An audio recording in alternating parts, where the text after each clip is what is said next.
গোপালভাড়ের বাড়িটা কোন দিকে? এই মুহূর্তে আমি দাঁড়িয়ে আছি সেই ঐতিহাসিক রাজবাড়ির সামনে।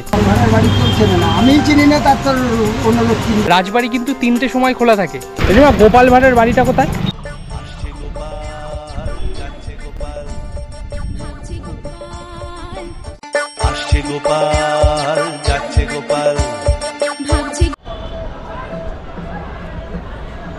হ্যালো বন্ধুরা, welcome back to my channel. স্বাগত জানাচ্ছি তোমাদের রাজার শহর কৃষ্ণনগর থেকে। আজকের ভিডিওতে আমি তোমাদের দেখাবো রাজা কৃষ্ণচন্দ্রের বাড়ি এবং গোপালভাড় যেই পাড়াতে থাকতো সেই ঘূর্ণি এলাকাটা সম্পূর্ণ ঘুরবো। আর আজকে এই ভিডিওতে তোমাদেরকে দেখাবো। চ্যানেলে প্রথম হয়ে থাকলে অবশ্যই কিন্তু চ্যানেলটাকে সাবস্ক্রাইব করে পাশে থাকা বেল আইকনটা অবশ্যই প্রেস করে রাখো। পরবর্তী যেই সব ভিডিওগুলো ছাড়বো সেই সব কিছুর নোটিফিকেশান সময় মতো তোমাদের কাছে পৌঁছে যাবে। তাহলে চলো আজকের ভিডিওটা শুরু করা যাক। Let's go.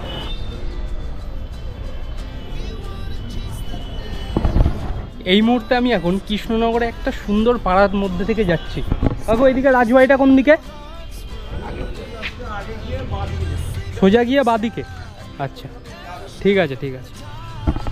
তো এই সোজা গিয়ে বাদিকে মানে স্টেশন থেকে বেরিয়ে কিন্তু সামনের গলিটা দিয়েই আমি এগিয়ে এসেছি। এছাড়াও তোমরা স্টেশনের ওখান থেকে 10-15 টাকার বিনিময়ে টোটোর মাধ্যমে কিন্তু রাজবাড়ির দিকে যেতে পারবে। পাড়াটা কতটা সুন্দর, নিরিবিলি, একদম নিস্তব্ধ পরিবেশ।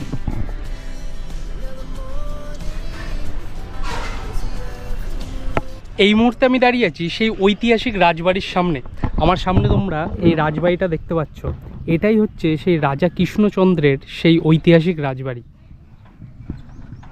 এবং এই চারিদিকে যে প্যান্ডেল দেখতে পাচ্ছ, এইটা হচ্ছে বারদোলের মেলার জন্য কিন্তু এখন থেকেই প্যান্ডেল হচ্ছে। কারণ পয়লা বৈশাখে কিন্তু বারদোলের মেলা হবে এবং সেই দিন সকলে কিন্তু রাজবাড়িতে প্রবেশ করতে পারে। রাজবাড়ি কিন্তু 3টে সময় খোলা থাকে। একটা হচ্ছে দুর্গাপুজোর সময়, জগদ্ধাত্রী পুজোর সময় আর বারদোলের এই মেলার সময়।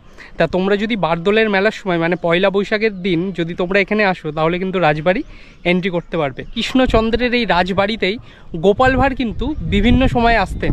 এবং এই যে রাস্তা দেখতে পাচ্ছ সামনে প্রবেশ পথ এই রাজবাড়ির, এই রাস্তা দিয়েই কিন্তু গোপালভাড় রাজবাড়িতে প্রবেশ করতেন। এবং তার অতি দক্ষ এবং বুদ্ধির জন্য মহারাজা কৃষ্ণচন্দ্রের খুবই প্রিয় ছিলেন কিন্তু এই গোপালভাড়, যার সাথে কিন্তু মন্ত্রীর দ্বন্দ্ব কিন্তু সারাক্ষণ লেগে থাকতো। তা চলো এক নজরে দেখে নিই যে মহারাজা কৃষ্ণচন্দ্রের এই রাজবাড়ির ইতিহাস সম্পর্কে। কৃষ্ণনগর পশ্চিমবঙ্গের নদিয়া জেলায় অবস্থিত একটি সুন্দর জেলা সদর, যা জলঙ্গি নদীর তীরে অবস্থিত। এই কৃষ্ণনগর শহরের নামকরণ করা হয়েছিল মহারাজা কৃষ্ণচন্দ্র রায়ের নাম অনুসারে। এবং মহারাজা কৃষ্ণচন্দ্রের রায়ের আমলে তৈরি রাজবাড়িটি এখনো পর্যটকদের কাছে একটি সুন্দর আকর্ষণীয় জায়গা। কৃষ্ণনগরের কথা মাথায় এলেই আমাদের প্রথমে মনে পড়ে সেই হাসির জনক গোপালভাড়ের কথা। মহারাজা কৃষ্ণচন্দ্র রায়ের সব থেকে পছন্দের একজন মানুষ ছিলেন। এপার বাংলা কিংবা ওপার বাংলা প্রত্যেকের কাছেই গোপালভাড় খুবই পরিচিত একটি ব্যক্তি, যার ইতিহাস জানার জন্য বছরের বিভিন্ন সময় বিভিন্ন দেশ থেকে পর্যটকরা আসেন এই কৃষ্ণনগরে।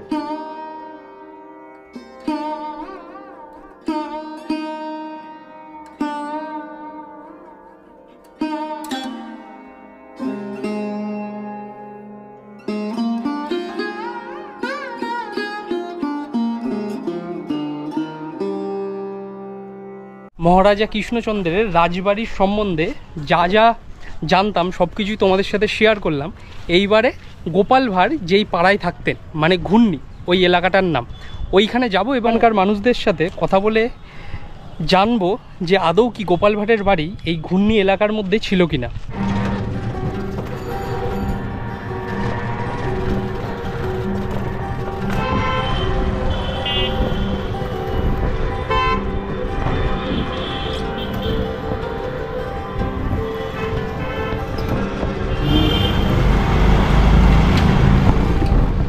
এই মুহূর্তে আমি পৌঁছে গেছি ঘূর্ণি পুতুলপট্টিতে।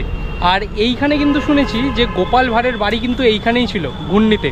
আর এইখানে যখন তোমরা আসবে, এখানে তো মাটির পুতুল বিখ্যাত কৃষ্ণনগরে। এখানে প্রত্যেকটা দোকানে তোমরা কিন্তু মাটির পুতুল দেখতে হবে।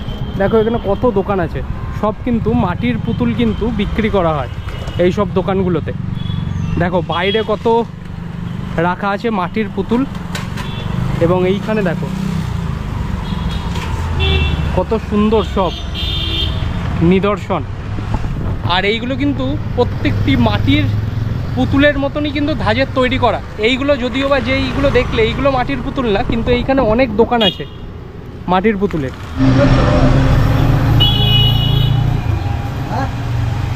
গোপাল ভাঁড়ের বাড়িটা কোথায়? গোপাল ভাঁড়ের বাড়ি এখানে নেই। সবাই বলে যে ঘূর্ণিতে গোপাল ভাঁড়ের বাড়ি। গোপাল ভাঁড়ের বাড়ি কেউ বলতে পারে না, যারা বলে তারা ফালতু বলে। ফালতু বলে? আপনার মানে একদম জন্ম থেকে আপনি কৃষ্ণনগরেই আছেন? সেখানে জন্ম, গোপাল ভাঁড়ের বাড়ি কেউ চেনে না, আমি চিনি না, তার তোর অন্য লোক চিনবে। মানে বহু দূর দূর থেকে মানুষজন আসে, কিন্তু যে নেই, গোপাল ভাঁড়ের বাড়ি নেই।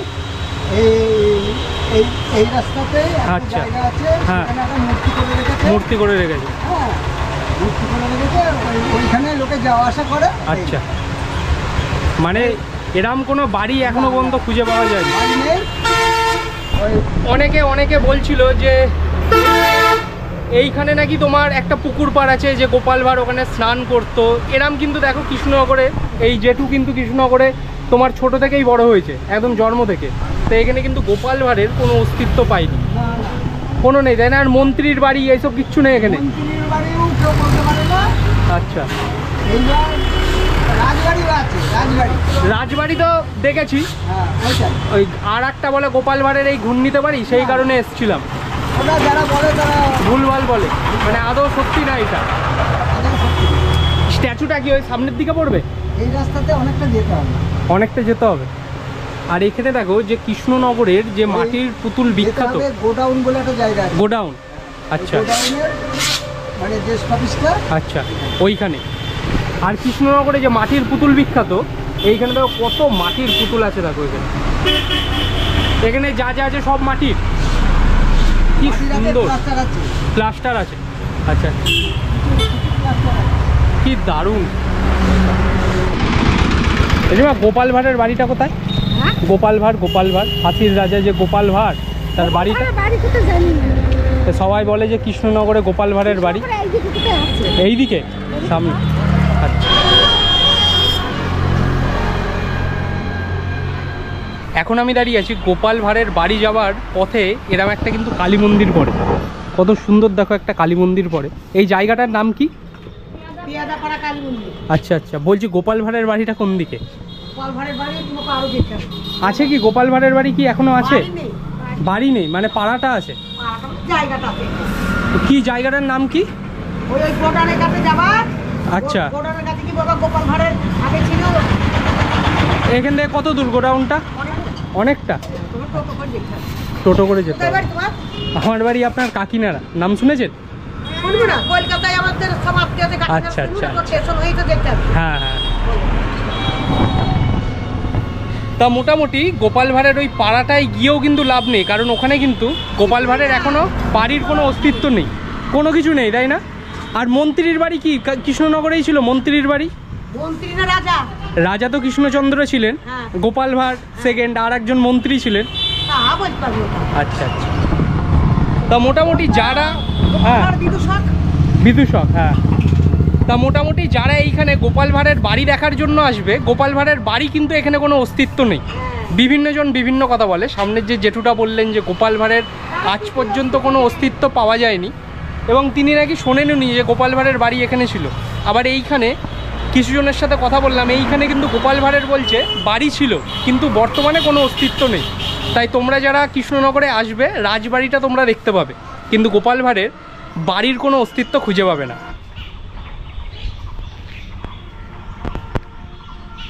আমার সামনে যে বিলুপ্ত প্রায় একটা বাড়ি মতো দেখতে পাচ্ছ তোমরা, এটা কিন্তু কৃষ্ণনগরের পুরনো জেল। এইটা কিন্তু এইখানে কিন্তু জেল ছিল, এবং এইটা কিন্তু এখন প্রায় বিলুপ্ত হয়ে গেছে। দেখো এইখানটা পুরোপুরি একদম শেষ বলতে পারো।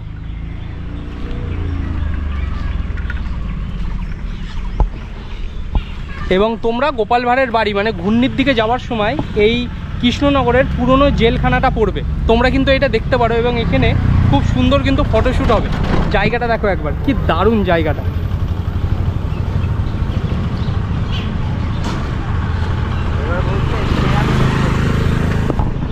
তা চলো যাওয়া যাক এবার রাজবাড়ির দিকে। আর এই জেঠুর টোটোতে উঠেছি, আর জেঠুও কিন্তু এখানকার কৃষ্ণনগরেরই বাসিন্দা, এবং জেঠুর থেকেই শুনে নেব যে গোপাল ভাঁড়ের বাড়ির কি আছে। জেঠু, গোপাল ভাঁড়ের বাড়ির কথাটা বলছি। গোপাল ভাঁড়ের বাড়ি সবাই বলে ঘূর্ণিতে বাড়ি, আজকে পর্যন্ত আমি জানলাম না ঘূর্ণি কোন জায়গাটায়। এখনো পর্যন্ত এখনো পর্যন্ত আপনার মানে জন্ম এখানে? তো আমি জন্ম এখানে না হলু, আমি আজকে 50-60 বছর এখানে। আচ্ছা আচ্ছা, ও শর্ট।